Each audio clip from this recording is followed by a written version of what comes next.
Welcome back. Rural-based schools in KwaZulu-Natal will bear the heaviest brunt by government's move to shut down almost 1,000 non-viable schools. The looming closures will leave stranded thousands of pupils in the province, and some will face new challenges in getting to the newly merged schools or most likely drop out. The Education Department in the province announced that it was closing 967 non-viable schools in different phases.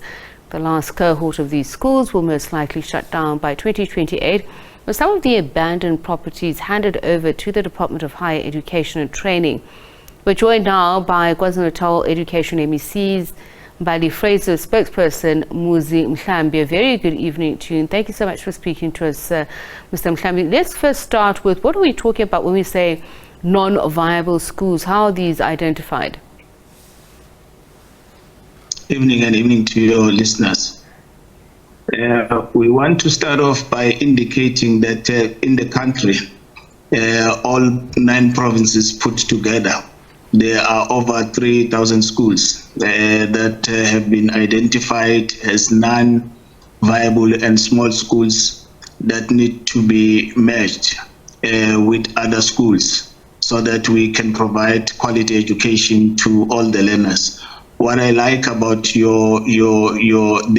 nomenclature that you use is a correct concept to say the merger of the non and small viable schools, not the concept of closure, because it has a negative connotation.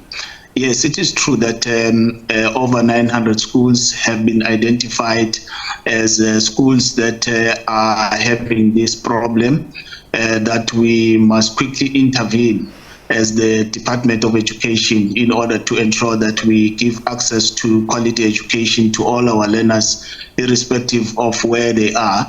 And but it's safe to indicate that this financial year alone, we have identified 255 schools that are going to be prioritized for this program, and 15 of those are going to be repurposed, like you indicated in your introduction, that we have an MOU with the Department of Higher Education and Training in order to repurpose some of the schools that are going to be closed, 15 of those, into community training skill centers, where even the community, in particular our youth, are going to be benefiting, because we are going to be rolling out a skills program that will help the unemployed youth or reskill some of the qualified youth so that they can do something whilst they are waiting to get proper jobs in terms of their qualifications. You say it has negative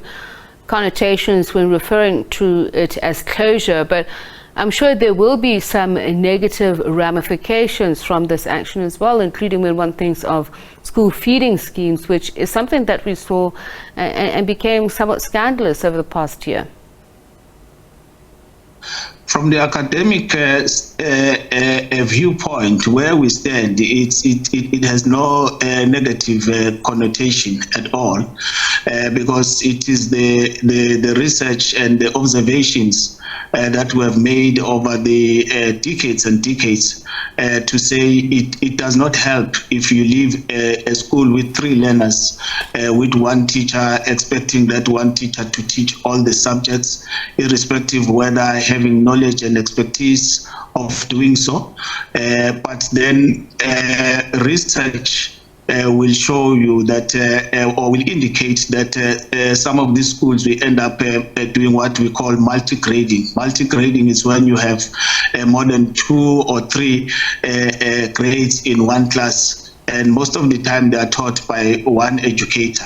And these learners, when they go to university, they suffer because, one, they are not used to an environment where there are many people, where there are many teachers and stuff like that. So we know that it's not academically sound to keep those learners in such a situation. That is why then we match them with other bigger schools so that they can benefit from having many educators, benefit from from having a curriculum package that they will not be able to have had we kept them in the small and non-viable schools. All right, Mr. Mhlambi, I actually did say ramifications. So are things like school feeding systems or schemes going to be interrupted, disrupted? What about distances that some learners may have to travel that may not be convenient for them? That is why it has taken us this long to speaking the implementation this year. Over years, we've been doing those kind of arrangements to say this is a particular school, and if we were to merge it with this school, what are the implications in terms of school nutrition, norms and standard, in terms of distances, in terms of scholar transport? All those things are taken on board when a decision of this nature has to be taken.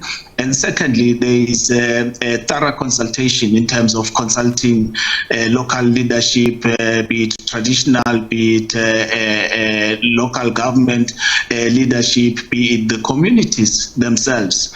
In some instances, communities have made representation through the office of the MEC appealing for us not to hasten with the merger of their schools, and they will cite some reasons as to why we have to delay such implementation, meaning that we are not trigger happy, but we do consult and engage the communities until communities understand what is it that educationally we want to achieve through this program. Okay, so what other challenges have been faced that has led to this issue of non-viable schools? And I want to find out about the buildings that may be left abandoned. There have been complaints of the construction mafia at some point, you know, preventing projects from going ahead. So in the building or rebuilding of school, could this possibly be a challenge you face? The main cost driver for this declining of enrollment rate in some of the schools, the main one is migration. It will be noted that many people will leave their communities, will leave their communities in order to seek jobs in the bigger cities and towns, which then constrains the schools in the rural areas, township areas, where at times the faction fights are a cause for this, where people are leaving their place where they stay to seek refuge in other places. So the schools then get affected in terms of the enrollment declining. All right, thank you so much for your time. Muzi Mhlambi is the KwaZulu-Natal Education spokesperson.